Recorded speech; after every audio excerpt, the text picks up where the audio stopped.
geology. The geology of the San Onofre power plant. The power plant's located on the coastal terrace, which is underlain by relatively soft San Mateo sandstone and capped with Pleistocene-age sediments. The Pleistocene sediments are easily eroded in the bluff face on the bluff face along the canyons, and the Coast Guard identifies the entire region as vulnerable to erosion with every storm.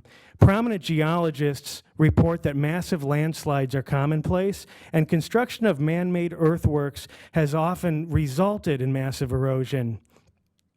Here, in aerial photographs that were shot by the U.S. Navy, we see a 460-foot-long canyon that appeared out of nowhere.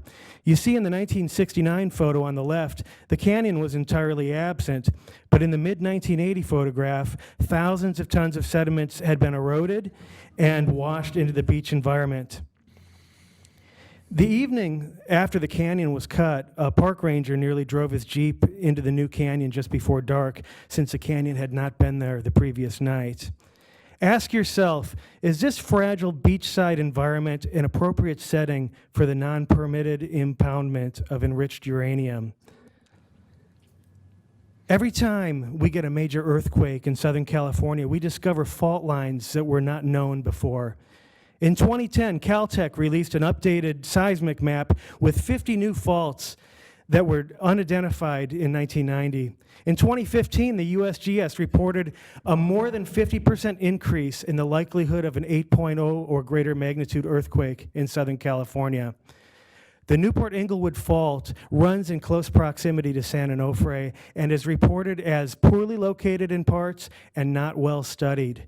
The probable magnitude of an earthquake reported as 6.0 to 7.2 by the USGS with uncertainty due to the uncertain nature and continuity of the fault. More recently, the California Geological Survey estimated that the magnitude of a future earthquake on the Newport-Inglewood Fault could be a 7.5 to 8.0. When we have an earthquake of that magnitude on the Newport-Inglewood Fault, what new faults will be revealed? What landslides will occur in this fragile environment? And what will become of impoundments of enriched uranium stored on our fragile beach environment? I say, let's not find out from experience. And don't ask the power company's scientists and engineers this question. You remember how well they did for Joey and his family. History remembers the victims of disaster. History remembers the heroes that acted selflessly with valor in the midst of disaster. And history forgets the beyond legendary leaders that take the bull by the horns early and avert disaster entirely. I ask you all today to be the kind of leaders that history forgets. I ask each of you, please take a stand for the precious millions of people in our communities. Take a stand for the precious thousands of Southern California landmarks loved by generations. Take a stand for the precious natural resources that preceded human occupation of these beautiful coastal lands. I ask you to join us and cause these fuel rods to be removed from our beach environment.